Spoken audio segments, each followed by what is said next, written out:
ரங்கராஜ் பாண்டே அவர்கள் பார்த்தீங்கன்னா ஒரு நிகழ்ச்சிக்கு வந்திருந்தார். அது என்ன நிகழ்ச்சின்னு எனக்கு தெரியாது. நான் யூடியூப்பில் தான் பார்த்தேன்.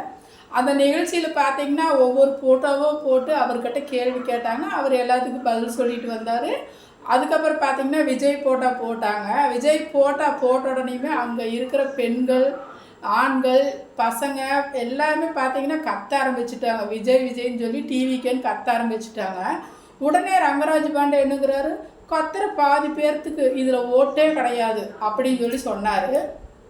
இப்போ யாருக்கு ஓட்டு இருக்குது, யாருக்கு ஓட்டு இல்லைன்னு இன்றைக்கி உங்களுக்கு பதில் தெரிஞ்சிருக்கும் அப்படின்னு நாங்கள் நினைக்கிறோம். நீங்கள் சொன்னீங்க விஜய் 10 இடங்கள் ஜெயிச்சிட்டாலே அரசியல் நான் பேச மாட்டேன் அப்படின்னு சொல்லி நீங்கள் சவால் விட்டு சொல்லியிருந்தீங்க. விஜய் அவங்களும் ஆதவ அர்ஜுனா அவங்களுக்கு நான் சவால் விடுறேன் அப்படின்னு சொல்லி நீங்கள் சொல்லியிருந்தீங்க. நாங்கள் பார்த்தோம் யூடியூப்பில். இனிமேல் நீங்கள் அரசியல் பேசக்கூடாது, பேசுனீங்கன்னா நாங்கள் மறுபடியும் வந்து உங்களை கேள்வி கேட்போம். கண்டிப்பாக நீங்கள் அதுக்கு பதில் சொல்லி தான் ஆகணும். சரிங்களா? ரங்கராஜ் பாண்டே அவர்களே, பேசணுங்கிறதுக்காக வார்த்தை விடக்கூடாது. வார்த்தை விடுறதுக்கு முன்னாடி 10 டைம் யோசிச்சுட்டு அதுக்கப்புறம் பேசுங்க. நீங்கள் அரசியல் பேசுகிறீங்களா பேசலையான்னு நாங்கள் பார்க்குறோம் உங்களைய.